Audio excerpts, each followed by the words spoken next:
Hello there, fellow armchair Imagineers. Bluedragonfive here. Jacob Wile too. And Casey. Ladies and gentlemen, as we find ourselves in the midst of Disney's big venture into the world of streaming, having started a war in the process, we thought it'd be nice to stay up to date on the ever growing catalog and rule on what's a must or a bust on Disney Plus. And tonight we unleash upon you Obi-Wan Kenobi, Part 5. Yeah. So we're joined by resident Star Wars aficionado Casey. So Casey, how do you feel about Obi-Wan so far? So this might be controversial. But while I very much still enjoy the show, I actually feel like the show is very mediocre. And I'm honestly starting to kind of get the vibe that Disney Plus, Star Wars, I'm pretty convinced they don't really know how to effectively do short-term seasons, which actually was a point I had brought up when I was on for the Book of Boba podcast. I believe it was episode 3. I think there's a lot of really interesting tidbits, little Easter eggs here and there, but I think also at the same time, something that very, very much frustrates me about, even going to The Mandalorian, pretty much any of the live action stuff, it almost feels like some of the producers and the creators behind these shows, and more specifically, we'll talk about obviously Obi-Wan in this instance, it almost feels like they don't quite understand the source material that they're dealing with. I still swear by that the animated Star Wars stuff is seriously some of the best Star Wars stuff we have ever gotten. Really, truly in line or even better than some of the Star Wars movies we've gotten. So, looking at the part 5, the 5th episode here, we saw a lot of really interesting stuff. I feel like in one sense, not a lot has really happened in this episode. But when we had a really exciting part, it was like eyes locked on the screen, had my attention. Just thinking about that ending where Vader rips that ship down. He's got so much anger, and with that anger is so much power behind it. How he pulls it from the air and just literally rips it apart like it's a piece of paper. And his fight with Reva, it's just like you can feel the intensity, you can feel the anger and the emotion, and it's just a guy in a costume. There's no facial expressions, it's purely body language that you're basing these things off of. But I guess, not to, take over, because I'm very, very much curious to hear what your guys' thoughts are in regards to this. But that's just kind of my general gist. It's just like a lot of these episodes for me have actually felt subpar. And this one is kind of no exception. But once again, the exciting moments, like those couple that I just mentioned, how can your attention not fully be devoted to the screen at that time? Right. Yeah, so with this episode, of course, I had a little bit of Jacob informed me of something last episode that really got me excited for basically our last 2 episodes. That the wonderful Andrew Stanton is co-writing these last 2 episodes. As far as I know, he's like at least writing this one. He had definitely wrote this one, and as far as I can remember, he is credited for the next episode. I can double check on that real quick. Okay, well, regardless, so of course I love the writings of Andrew Stanton. Of course, for the kids out there, the wonderful writer and director from Pixar, who responsible for such things as Finding Nemo and Finding Dory, and of course Wall-E, and other things like John Carter, and he's had hands on one of my favorite shows, Better Call Saul, as well as stuff like Stranger Things. Andrew Stanton gets around; he does great work. It's kind of great to see him going around. And yes, according to the wiki, yes, he is confirmed for the next episode. Okay, well, there we go. Regardless, so I was already a little. Whether or not it actually happens, we'll obviously find out. But I doubt it. I doubt that's wrong. Okay. So, overall, honestly, I think episode 3 and, part 3, because we don't want to throw all these episodes around, it's going to confuse people. Part 3 and part 5 are probably my favorite episodes yet. 5 really impressed me. Again, I think there's a lot of stuff that we did right here. And ultimately on the rewatch, I think I was okay with certain things, a little bit more so. Not perfect, mind you, but overall, I mean, I just the Stanton-y stuff, or at least the stuff that feels like Andrew Stanton writing, really popped for me, and I really dug it. I got one of my ultimate wish fulfillment things happened this episode in Star Wars, and I was just so elated by it. And I love the fact it was an Andrew Stanton related episode. That maybe I'd like to think that was his doing. As evidenced by the thumbnail choice. Yeah, indeed. So, yeah, I mean, I think we gave Reva some much needed development and structure. I think we did some really cool stuff with the flashbacks. So I think this one played really well. Yeah, I have to agree. I mean, I had to agree with Dragon on this one. I really did enjoy. I mean, I can also see where Casey's coming from, where some parts do kind of drag and don't add much overall. But I do have to agree with Dragon about the parts that are both kind of like a split in the middle between you guys with the whole exciting factor. Like when it gets exciting, it really gets exciting. Like you see Vader's raw power and everything. Like the like entire finale of this episode, it's just like gripping. One could say, yes. Force No, gripping. I didn't actually mean that as a pun, but it actually worked. But it works. Yeah. With the with the episode though, let's talk about a couple moments personally that I felt like were okay. So for instance, the Leia stuff. I think first off, that actress who plays her is fantastic. She's truly one of the standouts of the show. I was not expecting Leia in the show at all, and I absolutely love her. But one thing that I didn't really care for is the amount of times that I think we went back to her trying to, fix the breaker box. And it just, I don't know, it just felt like a lot of really unnecessary footage. We didn't need to do that. I feel like it's not exactly continuing or building on the tension, but it's actually breaking the tension for me. I agree, Casey, and I think ultimately that's one of the things I was talking about. The episode's not perfect, and that look, Leia very admittedly, basically, we wrote her out of the action because we can't have her hanging around all the time, especially we can't have her in a scene with Vader, or else that's going to be really, we might be stepping on some big toes there. Who knows? It's like the point being, we just had to get her out of the action in a way that was like, okay, well, she's helping out, doing stuff, and she's kind of like in the thick of the wires and stuff, and she's dealing with her little brain, her little restraining bolt, buddy Lola. So it's not great, but I absolutely agree. We did cut back to it way too much. I think like once or twice would have been good, but it's like It's like, oh, she's at the wires. Oh, she's at the wires again. Like, is she at the wires? Yep, she's still at the wires. We gave her Bruce Willis, Kevin Smith, get the kid a laptop moment. That's all we really need. It's like, oh, hey, did I mention that she's at the wires again? Yeah. And oh, look, there's Haja. Yes. Yeah. But the framing device, though, man, Obi-Wan and Anakin, which, by the way, seeing Hayden Christensen back and also going, if I recall, because I saw both of his hands, I'm going to assume like the pre-Attack of the Clones, like right before Attack of the Clones started, I'm going to guess. Oh, yeah, absolutely. Before he became all Iron Hand. Yeah, Iron Hand and all Hayden. Before he became Iron Fisted. Yeah, sure. It's Hayden Christensen's audition for Iron Fist. Oh. Anyway, so this you had a little sparring match, a little kind of lesson going on here. We're seeing kind of the friendship and the trust, but at play here. But we're also seeing Anakin's need to prove himself, and kind of the Darth Vader like ferocity that's underneath of it all. Like we see it once awesomely, and I love that we kept this move in here where we do like the famous, kind of like Luke and Vader thing from Return of the Jedi, where he's like one of Vader's signature moves that Luke kind of adopted was like he just kind of wails on him like when you're guarding with like the other lightsaber, it's like the guy's just going to keep wailing on you with it. So we kind of saw a bit of that here, and just the idea that Darth Vader is thinking back to this whole kind of like lesson that kind of stuck in his craw when he's kind of thinking back to like a bittersweet moment with Obi-Wan where like they were having kind of a good time and he just wanted to impress him and just Obi-Wan wouldn't give him that, And also he didn't really learn the lesson either. Exactly. So I just love that we're kind of taking that. And the impression I got is that Vader is the one thinking back to it, given how we edited the episode. I really like the editing on this one between that whole story. So I thought that was nice. Yeah. Nice.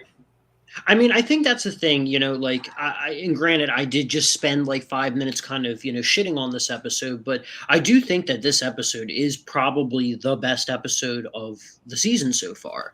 And you're right, the framing device is very interesting, and I think it is 100% Vader's reflection on events, which I think if anything, just it drives him even more mad. But yeah, that was all definitely like pre Attack of the Clones, which also it is insane. I have to say, like Ewan McGregor, while obviously there are subtleties of him getting older, he looked really close to what he looked like in Attack of the Clones. It Yeah, was fantastic.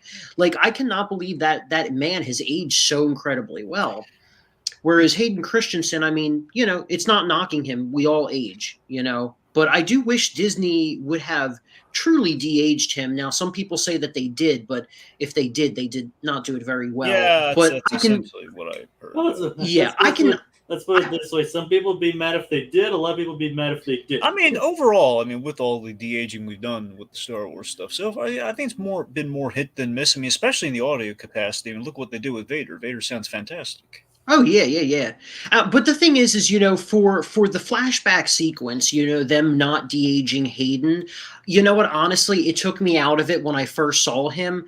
But I can suspend my disbelief. Whatever. The man's what in his late 30s or 40s or I mean, something like that. probably some at most 40s. I mean, I can't imagine he'd be like. I mean, he'd probably be younger than McGregor. I'd have to imagine. Oh yeah, oh yeah. He definitely is. I mean, yeah, he's not old by any means, but he's it's natural. Yeah. I'm just saying, so long as he wasn't talking about sand, I was fine with it.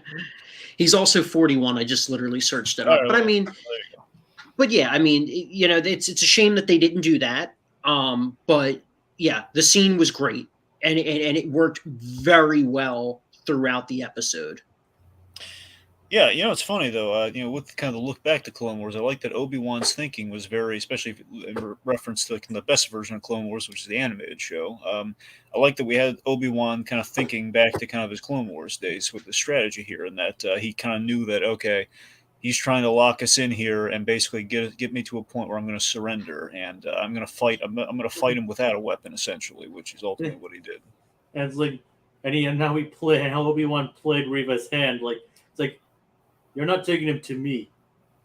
I'm bringing him to you. So two things with the writing. One thing I know for sure is an Andrew Stanton thing. The flashback structure is absolutely, that's like Stanton's done really great flashback structure stuff. He kind of had a deleted version of Nemo that worked its way into Finding Dory. So I think he's been tinkering with that sort of thing. I think it really kind of it must have come into play. I could be wrong, but I'm just saying based on the pattern of him doing really good flashbacky stuff, at least in the story room, I think it's come across here. And the other thing, I just loved like that Reva conversation. Honestly, so I'm gonna eat my crow here. Is that I feel so dumb because I always meant to go back to the first episode before. I just kept doubling down. No, that can't be Reva as one of the Jedi kids because we saw her. I didn't see any girl look like Reva, but I went back to the first episode. I was like, yeah, there's that one kid. That's Reva, all right. That's the little. Why didn't I go back? Whoa! It's like Dragon. Who told you about that? No, you did, but I meant. Yeah, no, you're right. No, you were absolutely right on that. So how do you want your crow cooked? Lightly baked. Okay. So that's kind of actually interesting you bring that up because yesterday I actually had a conversation with my coworker about this episode, and he was telling me how absolutely astonished he was that was the twist. And I said to him, like, and I mean no disrespect towards anyone that didn't see that coming, but like I thought that was pretty obvious. I actually thought it was kind of like, I don't want to say it was an unoriginal twist, but it just made sense, Like literally the very first episode of the series, after I finished it, I immediately went back and rewatched the Purge segment in the beginning of the series. And I was like, okay, there is a girl and there is a person of color. That's got to be Reva. Well, that's the thing, Casey. I swear to you, I saw since someone brought up like, oh yeah, it's probably she's one of the kids, and I went off memory. Like I don't remember any kid looking like Reva. But then I never went back to verify that, and that's why I was kicking myself. Like, oh, if I only went back, I would have known for sure. I think the twist is more supposed to be that she wants to kill Vader instead of anything instead of like the fact that she was one of the younglings. I gotta admit, I think the reveal is really neat, but when you really think about it, that we are kind of like killing and bringing back too many characters in Star Wars. Oh my god, dude! I'll still live and die by Star Wars, but they really need to stop doing that. Like, I'm just saying because literally the fact because of the way we show that flashback and everything, yeah, she was stabbed as a kid, and she's like her survival rate kind of kicked up, like kind of like a Jedi survival sort of thing. Using the Force and everything kind of kicked in. That's kind of what allowed her to hang on. She hid amongst the bodies of her friends. It's really dark and really a cool line, by the way. She oh yeah, pretended to yeah. be dead and all that sort of stuff. Which again, I love. This is, I mean, I think it was a really good call. They put this in the episodes. It kind of had to, like the whole thing at the top where they had the whole, like this, and I think, well, probably the first episode as well. The whole like the sensitive matters at play here, given the whole, recent events and terrible things Hmm. going on in the world. But yeah, it's again, it's a really dark thing. But here's the thing: I think it did wonders for her character, motivation wise. Where oh my god, she's been playing the long con against Vader. Now it took a rewatch for me to fully grasp this because initially I was thinking that's neat, but there's kind of a plot hole there. I thought in which wait a minute. She killed one of her own Jedi brethren in the first episode with that kid going to Obi-Wan for help, but then I realized, oh wait a minute, no, maybe at least I like to think this is the way because it works. If it is this, is that she acted before she was supposed to, so she could intentionally screw it up and he could get away. Remember, like she kind of fried his arm a little bit, but she kind of like she acted impulsively. Like she threw the knife and everything, exposed him, basically kind of botched it so he can get away, so he wouldn't get killed. But obviously, eventually, he was caught, but maybe not by her. So wait, are you saying that's like your sort of headcanon? I mean, it's the only thing that really makes sense if you think of it. Because originally I was thinking, oh no, it's like okay, so she's been planning against Vader, and then no, but then why'd she kill that Jedi? I think that like one of her literal other survivor pals from the opening. Why would she do that? But then no, again that guy got away in that opening, so it had to be she acted hastily, and the Inquisitor was chiding her for it on purpose. Oh, okay. Well, I mean, I would like to subscribe to that theory. Then I actually like that. Yeah, because otherwise, I think it's kind of a problem because it kind of raises like questions about why is she doing what she's doing? Is she just going to kill the Jedi's all the time? If she's secretly trying to save them while mainly trying to get the Vader, I think that makes a lot more sense. I mean, I feel like for her, like that could be a possibility. And if that is, I mean, I hope they talk about that in the final episode because that would be very interesting and add a lot more depth to her character. Because honestly, while the actress herself has gotten a lot of very unfair, criticism, the character itself is just written poorly because even a good villain has to have something that makes them likable. And it's not until the end of the series, this episode, part 5, that they finally give her some depth. But the big question is it too little too late? Well, that's the thing. So I agree with you in that the biggest thing. Reeve was like, man, that's a mean lady. I just kept watching the first episodes, like that's really her main defining trait. Man, she's really mean. But I like that scene she had with Owen. And that's something the base is like, man, she's really intimidating and mean. I don't know how much character we can really get from that. And then we get an episode because then we saw her really. Episode 4 did not do her any favors. She seemed really bad at her job in episode 4. Like even Vader had enough of her shit. Exactly. So looking at that, so I was a little worried for her character by that point. But then again, this episode really brought it back, and again, does make me go back retroactively and kind of find things I like about her. So maybe I'll this way. I think if they keep her dead, perhaps it kind of helps her a little bit. But I don't know. I think maybe I think maybe it's disproportionate, so I can't say it's a cure all, but I can say I think it helped her a lot, even though even it's the end of her story. I think And even Vader in this episode was like, "Did you think I did not know?" So the fact that Vader kind of knew the whole time was interested to see how it was going to play out. And he wasn't worried about her at all. I mean that's really cool. The final duel between is like it's like he wasn't even trying. It's just like he was just like it's like a morning stretch for him. Like she was fighting for her life and he was just stretching. It was a cat and a mouse. I love the tragedy of the editing of like her, like we just see like Vader's reflection with the lightsaber in her eyes, and then cut back to her as the little girl, like literally being the same fate kind of happening again, but now by a scarier face. Yeah. Basically, it's like Like she had a chance to stay away, but her revenge led her to Vader again. But seriously, I mean, back to the Obi-Wan thing. I love the exchange where Obi-Wan is just like the big feather in his cap to really kind of win her over. Is like once he's caught, he's at her feet and he's like whispering, has his whispery conversation with her. So, are you going to let him do it again? He's like, oh, that's awesome. He's just like, yeah. What is she going to say to that? I love that she really calls out Obi-Wan's failings as a mentor, which is kind of what that flashback is about as well on the Obi-Wan side of things. So I really like that because Obi-Wan could have been more supportive. He could have nurtured him a little bit like Qui-Gon Jinn might have, but he didn't because again, he never was really in the mentor. Like again, he was kind of he's a good teacher. He knew the Force, but again, he didn't quite Obi-Wan had trouble with Anakin, as we saw.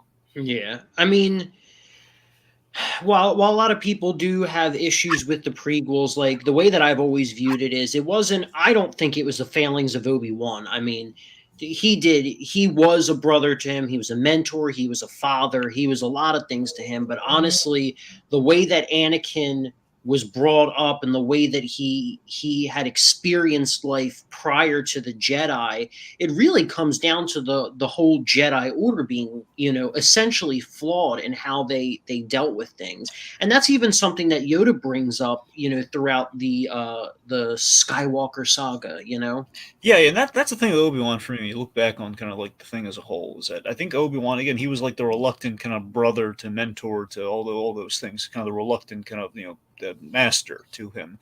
And I think ultimately it was like had Obi-Wan not been kind of like the shining example of the Jedi, had Obi-Wan bent a little bit with Anakin at the end, had he just seen like had he maybe kind of gone the bat for him a little bit with the whole with the whole thing of like, yeah, I mean, yeah, maybe we should factor in loved ones. I mean, I had my whole thing with not Sabine, but the what's got her the queen Satine. Satine. Thank you. Mm-hmm. Well, kind of his thing with Satine, so like he was kind of edging towards it, but then obviously it kind of got taken away from him. So I don't know. It just feels like had Obi-Wan been able to maybe like kind of see things a little bit more Anakin's side, perhaps they might have been able to help. That's kind of the tragedy of it, though. Is like he could have, but it just wasn't in the cards.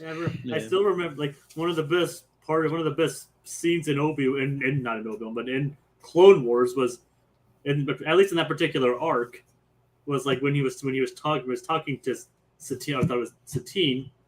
Was when he says like, if you had said the word, I would have left the Jedi Order. Yeah. Basically, it's just like their tragedy. So that's the thing. Just seeing there was a similarity there that maybe that could have brought them together, maybe prevented the tragedy of Vader. But that's the thing. To be fair, Obi-Wan also did lose her because the teen did die. Yeah, true. But I think a really important thing to call back to if we're bringing up the topics of love and Anakin is two things. One, Anakin was manipulated by one of the greatest Sith that we know in current Star Wars canon. Palpatine is a fantastic manipulator.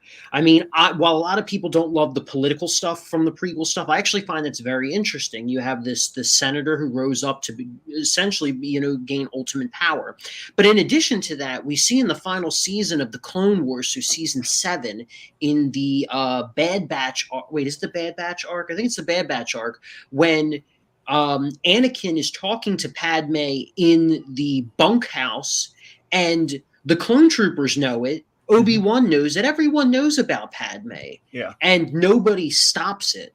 So I guess you could say that is in there a fault. That would be Obi-Wan's fault, not intervening in regards to that. But other than that, I still see it as a more of a Jedi Order issue. Yeah, but the Jedi Order has always been flawed with how strict Obi-Wan definitely knew, but he probably just didn't want to get in the way of Anakin's and Padme's happiness. Oh, yeah, of course. Of course, the coolest thing with Palpatine and what he did is that he manipulated Anakin with the ultimate thing that, like, this is the ability to stop people from dying, which is a universal, like, desire. So I love that he kind of... Is it possible to learn this power? Not from a Jedi. God, that's such a great line. and with those... Basically, it was not from a Jedi. And with those 4 words... He basically sent Anakin. Basically, that spiraled Anakin out of control. So all that's just wonderful. Anyway, let's see. So I guess walking back a little here. Also, with Obi-Wan losing people he cares about, Tala in the thermal detonator was a big moment. Tala and her robot. Yep, and that loader, yeah. I forget, I can't, Ned, the Ned bot. Yeah, it was nice. I liked him. The name escaped me for a moment. It was Ned. Yeah. Ned didn't say a word, but R.I.P. Ned. Yeah, but I gotta say though, while some of my friends thought that scene was really sad, this show has ineffectively taught us to care for these characters. So, in other words, that might have been a complex way of saying that there's no reason to care for any of these characters. There's a reason to care for Obi-Wan, and there's a reason to care for Leia. All these other characters, they're just not really developed well. They get maybe one moment of humanity, and then we're expected to really care when they die. And honestly, I didn't. It was very anticlimactic for me. Well, I gotta. I remember Wade from the previous episode did like 2 lines before he was killed. I mean, this isn't much, but I think it's funny though. I think I care more about the loader than I do the girl. I would agree. Which also, on a quick side note, the woman who played that character, she was the love interest of Oberyn Martell in Game of Thrones, who is played by Pedro Pascal, who plays the Mandalorian. Nice. So it's very interesting that those two married couple from Game of Thrones both came into the Star Wars universe during, both 2 live-action TV shows. It's just interesting. Yeah. Let's see. What was that? Oh, I mean, Tala. Here's the thing. Tala, though, I think she kind of meets like the bare minimum requirement of caring, and that, like, okay, we see she did a lot of good, and she had the interesting backstory. Like, okay, so she was part of the Empire and saw the error in the ways, and so yeah, I like that she added kind of a little diversity to the Empire's way of thinking. Of like, okay, so she was kind of like less tragic Schindler in a way. I mean, well, yeah, it's sure. Well, I mean, of course, less tragic. I mean, not. But I'm saying also kind of a less impressive Schindler, but sure. Well, you get what I'm saying. Well, I get what you're saying. The fact it was like a redemptive sort of thing. She had a redemptive kind of arc in helping folks, with our underground railroad for the Jedi sort of thing. I mean, there's probably a better analogy I could make there, but that's the first one that popped in my head. So let me mainly with little ties to Nazi Germany and all that. Sure. Now let me glow for a moment about Vader's big moment. I tell you, man, it was a wish come true for me. It's a visual I've always wanted, and we kind of got it in the Rise of Skywalker, but it was very temporary, and then like she blew up the ship, so it wasn't the same thing. But I tell you, man, forever I've always wanted, especially ever since I saw it kind of teased in the Star Tours, one of the updates on the Star Tours ride, where you saw Vader very briefly grab your ship with the Force. It was like, man, that's what I want to see in Star Wars. I want to see Vader. I want to see somebody. It'd be great if it were Vader, but I don't want to get greedy. It's like I want to see someone use the Force to hold back like a ship that's trying to get away. Man, I would love to see that. So lo and behold, we do it here, and with Vader, and it was a big honking ship, man, and it was literally like that Rey scene, only we didn't like destroy it by accident. Like when he destroyed it, he did it with purpose. And of course, it's like bears to mind one of the most impressive scenes from the game Force Unleashed, which I had no idea about. I mean, yes, that is a great sequence. Yeah, but how cool an idea is that? It just seems like such a great action set piece thing in Star Wars you could do, and that you rarely ever saw. And that's why I referenced that in the description down below. Oh, I know. Yeah, I didn't know until you brought it up, Jacob. But yeah. It's actually funny throughout all of these live action TV shows, which actually I didn't realize at the time I do have to leave in like 2 minutes. We're about done if you can hold off for like maybe a third minute, but yeah. I'm sorry, what's that? Well, we're probably about to wrap up if you can hold on for a third minute. Oh, yeah, probably. I will want to say though, for a lot of this live action stuff, and even most notably Obi-Wan, we have been actually getting a lot of references to Star Wars Legends, or I forget what they're officially calling it. I think it's called Legends, Star Wars Legends. So like, yeah, I would say you could say that the holding back of the ship is a nod at the Force Unleashed. Another sequence that's a nod at the Force Unleashed is in episode 4 when Obi-Wan saves Leia from the interrogation room and the lights cut out and you have the saber come on to hit the troopers, the stormtroopers. Yeah, stealth picked it. Yeah. Yeah, that was from I think it was the second game. And of course there's all the nods to the new canon video games too, like Jedi Fallen Order. Yeah, which is a fantastic fantastic video game, not only as a Star Wars game, but just a game in general. Oh, Which you also had the underwater sequence that we also saw in Episode 4, which was also something that was in Fallen Order. and of course, they also had an unstoppable Vader there too, And I'm sorry, what's that? And what? and also in an unstoppable Vader. Yes, yeah. And keep in mind, and also keep in mind regarding this episode, Vader both took down the ship, destroyed it, and fought Reva with his weak hand. Yeah, which I mean, it was so cool seeing that moment, but I do wonder, are we seeing a overpowered version of Vader? Because I would make the argument this is truly Anakin / Vader in his prime, is these years that we don't really have any media on. But the question is he, as shown in this TV show, too overpowered? Where's the bar, you know? And I honestly don't know if he's too overpowered here per se, because it has been shown that he's been able to do that before. Like even Rogue One showed him endlessly toying with the soldiers on board the ship. But I mean in reference to pulling that ship down and literally ripping it apart like it was a piece of paper, which once again, that was like one of my favorite sequences of this episode. That was really cool. But once again, I wonder, and I'm not saying he is overpowered, but I wonder, is he? I honestly don't know. I mean, I wouldn't say he is. I mean, I might say the Force works in mysterious ways, and Anakin has been to have a strong connection with the Force. And considering that the Force works with emotions, and he's obviously quite determined and also angry, maybe that could have amplified it a bit. Well, yeah, and that's what I was saying at the very beginning of the podcast. You know, there's that intense anger behind him, which probably did make him in the moment stronger. Yeah, so it is entirely possible. Yep.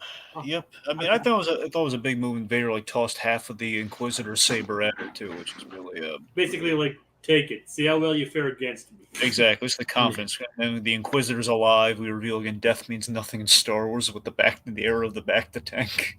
Well, technically though, obviously as we know in Rebels, once he fails his mission in that, he willingly throws himself into a fire so he doesn't have to deal with Darth Vader. Which, as we do know from the comics, doesn't work out. You know, it's funny, though. It's just, honestly, death has never meant anything in Star Wars, if we're being honest. Outside of Uncle Owen and Aunt Beru, it's probably the only time death actually counted, because every other time... Like, Obi-Wan dies, he just comes back as a ghost. That's what I'm saying! They come back as ghosts, though! Although, to be fair, we only originally saw a couple instances of that, and then we had, through the Clone Wars, showing that it's actually, it is a thing you need to be taught. It's not something that naturally happens.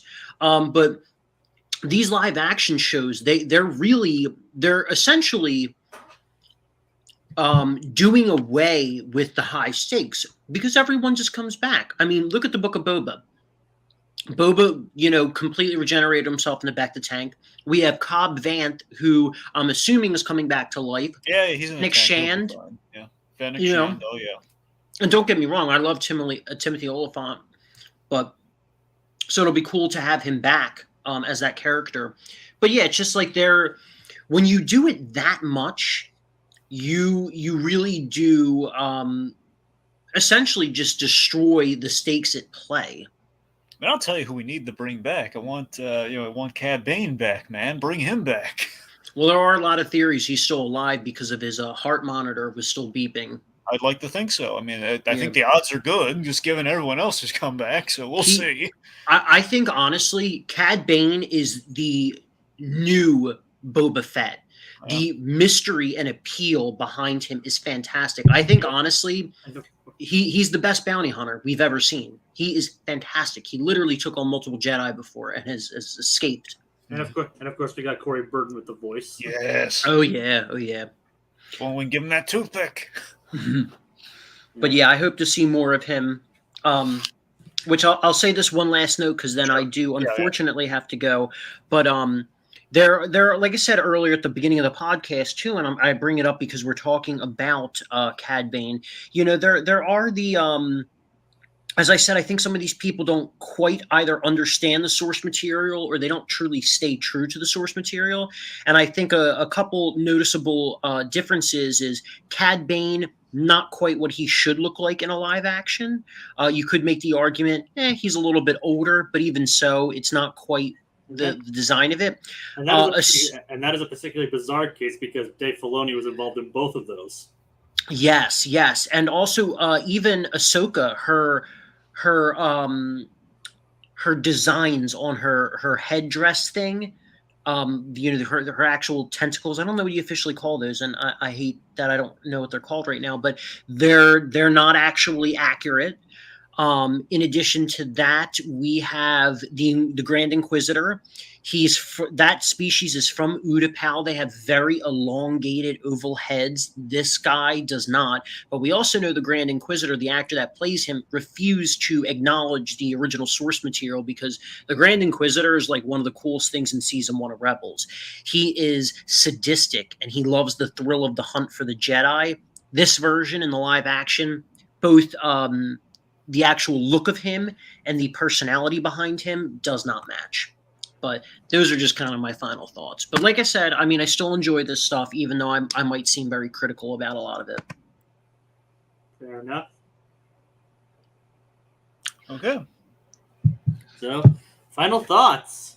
Well, thanks for coming on with us, Casey, by the way. Yes. Thank you guys so much. I hope to do it again when I'm not out and about. But I will just say before I go, I just wanted to plug my YouTube channel for anyone interested in any sort of reality competitions out there. I run a reality competition, a social reality competition called Prometheus.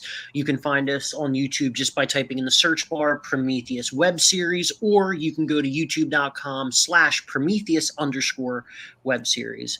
But on that note, thank you for having me, guys, and I will hopefully talk to you guys soon. All right.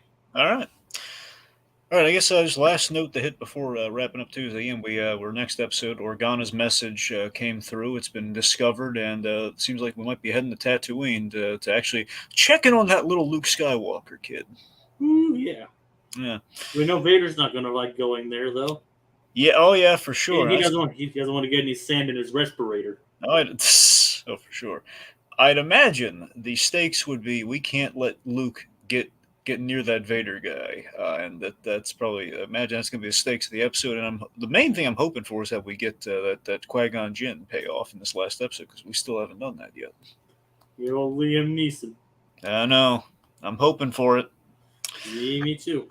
Yeah. Okay. Well, that'll about do it. I want to thank anyone who's going to be tuning in afterwards. Hope you enjoy what our thoughts and what we had to say, and I'll round us out. Again, check in with us next week when we.